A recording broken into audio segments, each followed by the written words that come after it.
Hello there, welcome back to my world of stuff. It's me.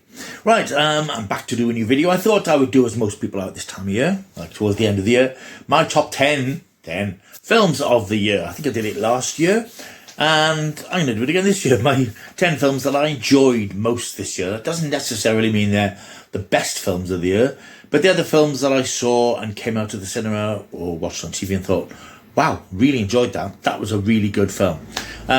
So yeah, perhaps not obvious Oscar nominees, but just films that I had a good time with. I have a couple of disappointments and a couple of honourable mentions before we start. In terms of honourable mentions, I did enjoy Unbearable Weight of Massive Talent, starring Nicolas Cage as a very peculiar extreme version of himself. It didn't do very well at the box office, but I did enjoy that one. I enjoyed Black Phone, horror film starring Ethan Hawke. A very quirky and unusual horror film. I'm trying to think of other ones which I give honourable mentions to. Those are the first ones that spring to mind. In terms of disappointments, I think probably everybody was a bit disappointed by Black Adam. Dwayne Johnson appeared to ride along to save DC Extended Universe and inadvertently caused it to be closed down prematurely and rebooted by James Gunn. It's a very disappointing film. I think we expected, and I think Dwayne Johnson built us up to expect something more than this film was. And it turned out to be quite a flat, rather uninspiring film, which I think in many ways encapsulated everything that was wrong with DC. It just didn't work, unfortunately. Not a bad film, and enjoyable for what it was, but very shallow and very one-dimensional. Biggest disappointment, I think, probably for me, I mean, Morbius was dreadful, but we thought it would be.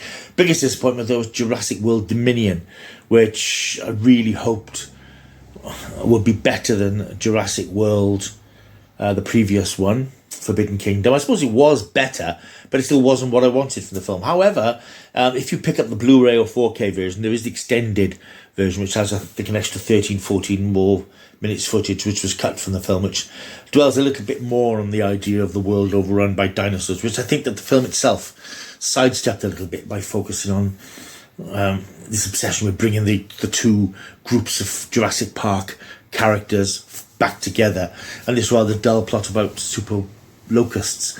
So I was disappointed by that, and I really wanted that series to end on a high, but unfortunately wasn't to be.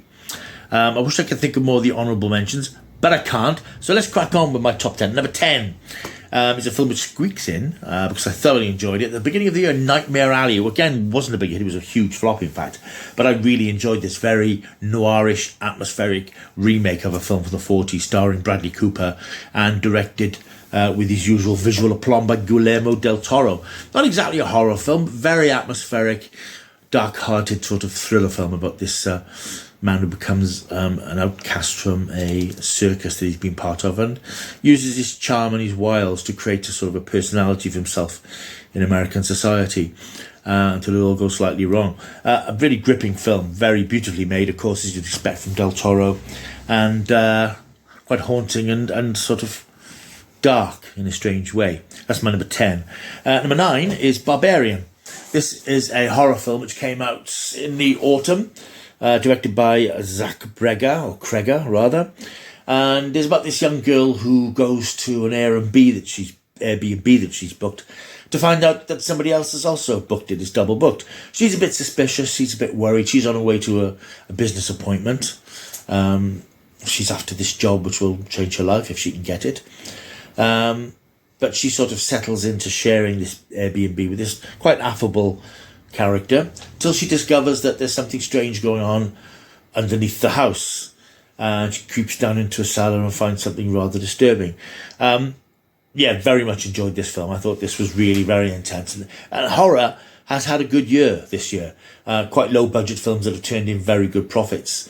This was quite an intelligent, slightly different horror film. Horror's moved away now from the sort of vampires and monsters of the 70s and hopefully away from the slasher films now that the Halloween series has come to an end. And it's trying to be a bit more intelligent and a bit more creative. And I think that Barbarian was certainly that.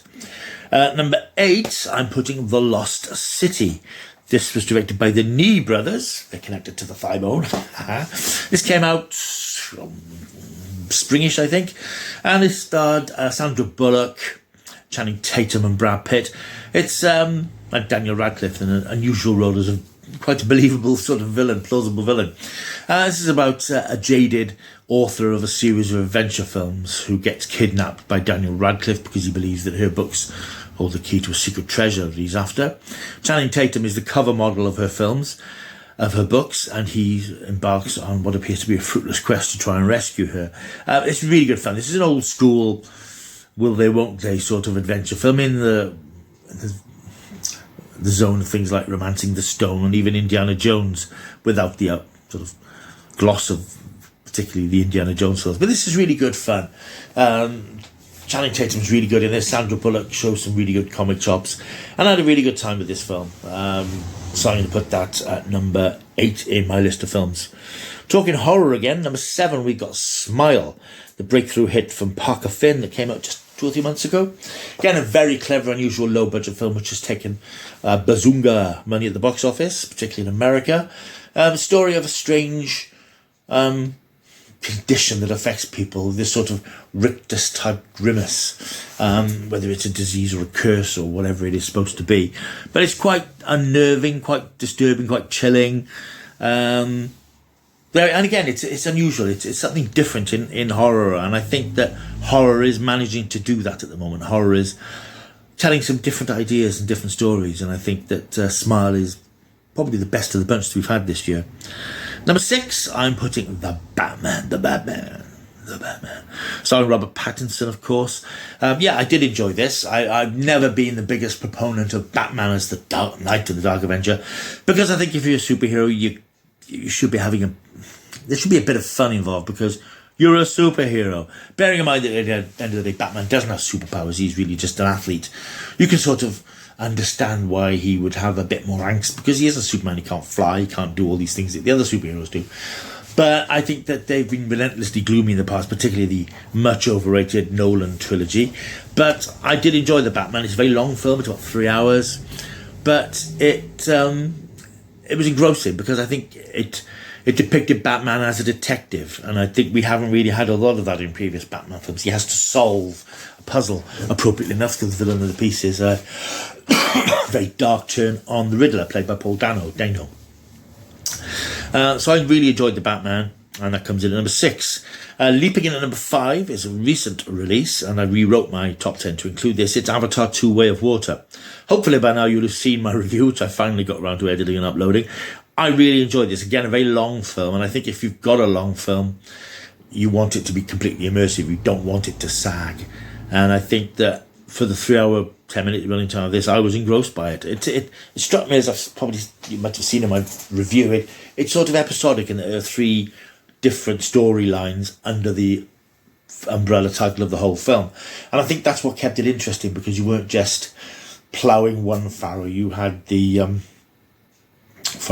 you had the initial part of the story where the characters are still in the forest, then they leave the forest, join the water community, and then there's the battle in the last hour. So I think there was enough going and enough changes of narrative emphasis to keep you interested. Plus, of course, the visuals are astonishing. I don't know that the visual effects are as breathtaking in this as they were in the original Avatar. I know technology has moved on, and I think that the improvements here, we've got things like water, CGI water, and the animals and things. That's astonishing. And there are points when you think, is this a cartoon or is this live action? It's very hard to tell. But I just had a great time with that. I thought it was a real cinema experience that you need to see in the cinema. Coming in at number 4, the only Marvel entry in the list is Doctor Strange and the Multiverse of Madness. Again, I really enjoyed this film. I like Benedict Cumberbatch as Doctor Strange, and I thought this explored the concept of the universe as presented by Marvel really very well. A lot of people said, oh, we didn't see enough of it, but we got the impression of what it was by the scene where he flicks through different multiverses and becomes different versions of himself. And I think it was very much a Sam Raimi film. Of course, Sam Raimi directed it, and he did bring a lot of his horror sensibilities to it, his sort of Evil Dead type sensibilities, as much as he could to a Marvel film. And of course, it brought Elizabeth Olsen's Scarlet Witch arc to appears to be a conclusion, and with some fun cameos for long-time Marvel fans. I had a really good time with this. It's the only Marvel film in my list this year, which is unusual because Marvel have released 3 films. Thor: Love and Thunder, I didn't detest, I didn't dislike as much as I like Thor Ragnarok, because as I said in my review, and there are reviews of most of these films further back on the channel, I was ready for the stupidity of it, the comedy of it, so it didn't take me by surprise the way it did Ragnarok, and I thought it was okay for what it was. And Black Panther Wakanda Forever, I did enjoy that, but it sort of felt like a PS to the original film. I don't think they quite overcame the problem of not having their leading man. Chadwick Boseman's absence was greatly felt, despite the fact it was a good story, and you introduced Namor. That central character missing made the film feel as if there was something lacking in its heart. But anyway, Doctor Strange is number 4 on my list. Number 3 on my list is a film I saw about 6 weeks ago, and it's terrific, and I can't wait to see it again. It's Martin McDonagh's The Banshees of Inisherin, starring Colin Farrell and Brendan Gleeson as two best friends on the remote island of Inisherin at the early part of the 20th century, during the Irish Civil War, which is going on the mainland not far away, and they just fall out for no apparent reason. Colin Farrell's character is completely baffled as to why his former best friend that just says, "I don't like you anymore, don't want to be friends with you." It's sort of black comedy, macabre in places, but beautifully shot. It has a sort of otherworldliness about it because it's set in this remote sort of island community where the people are slightly odd. And this unusual story about people just falling out for no apparent reason. It's beautifully shot and fantastic performances. The Banshees of Inisherin is number 3. Number 2, I'm going to put Brian and Charles. Brian and Charles, which you may have remembered me raving about a few months ago. That's it is on Blu-ray. Starring David Earl, who's appeared in many of Ricky Gervais's more recent comedy series, and directed from a short film by Jim Archer. This is the simple story of an eccentric inventor up in North Wales, out in the wilds of North Wales. There seems to be a sort of isolationist theme to some of these films. And he cobbles together a robot out of bits and pieces, including an old washing machine and a tailor's dummy. By various means it comes to life. Becomes his friend, but becomes his child as well. And it's this sweet and charming and really rather lovely story of a most unlikely friendship. It's very, very funny. David Earl's characters in Ricky Gervais's shows have always been these grotesques, these foul sort of outcasts. But here he plays this sad, lonely individual who just wants a friend. The stakes aren't high. There's a little bit of stuff of conflict with the local sort of gypsy family or traveller family who want to get Charles the robot. But it's not, it's very much a low-key character-based comedy, and it's really very sweet, and it's stayed with me. And in fact, I picked up the Blu-ray because I'm taking it indoors to watch it again over Christmas because it's a great film. Brian and Charles.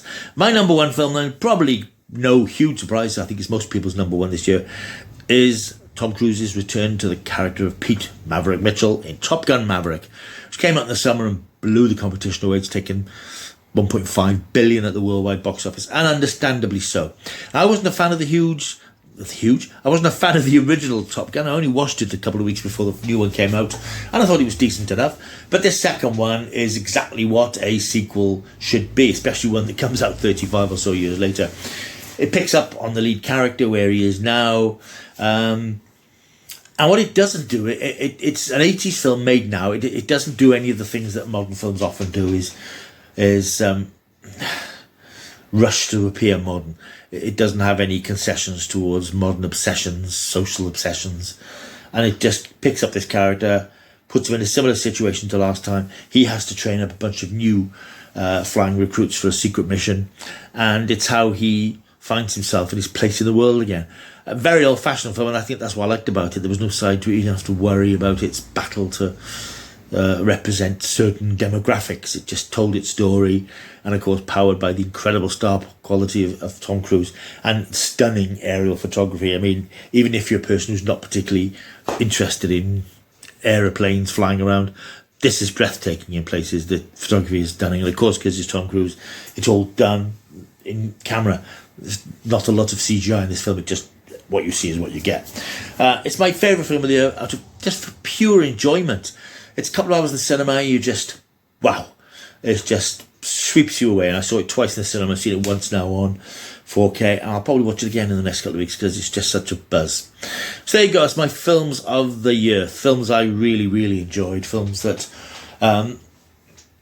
And then I say there's probably not a lot of, quality films, if you like, the films that the po-faced critics would find a lot of time for, but they're just films that I had a good time with. And I think if you go to the cinema, that's what it's about. You don't necessarily want to go there to furrow your brow and nod sagely about the symbolism and the metaphysics and stuff. You just want to have a good time. I had a good time with all of these films and many, many others that I haven't mentioned and forgotten about. But it's been a decent year for cinema. And I'm looking forward to some more good films next year. The film I'm most looking forward to next year, incidentally, is Tom Cruise in Mission Impossible Dead Reckoning Part 1. I really can't wait for that film. I think it's coming out July. And I think that's going to be the blockbuster to beat next. A lot of other stuff. There's a lot of Marvel films coming out. I'm looking forward to Ant-Man and the Wasp, Quantumania, which comes out in February. But what I'm most looking forward to, the films I don't know about yet, the films that just appear. Whether they're genre films or drama films or action films or whatever they are, films that just appear without any fanfare and just look at this film and it just knocks you out. And that's the best sort of movie, I think, not the ones necessarily that you're waiting for months, or the genre films or the franchise films. It's just something comes out of left field that you think, wow, what a great film. I'm hoping for a lot more of that next year.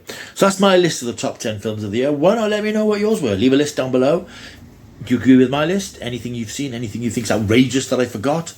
Anything that you think is outrageous I included? Just let me know. Leave a comment down below and I will get back to you. Right, thanks for watching. Top 10 TV shows coming up very, very soon. So I'll see you next time. Hey, keep taking the stuff.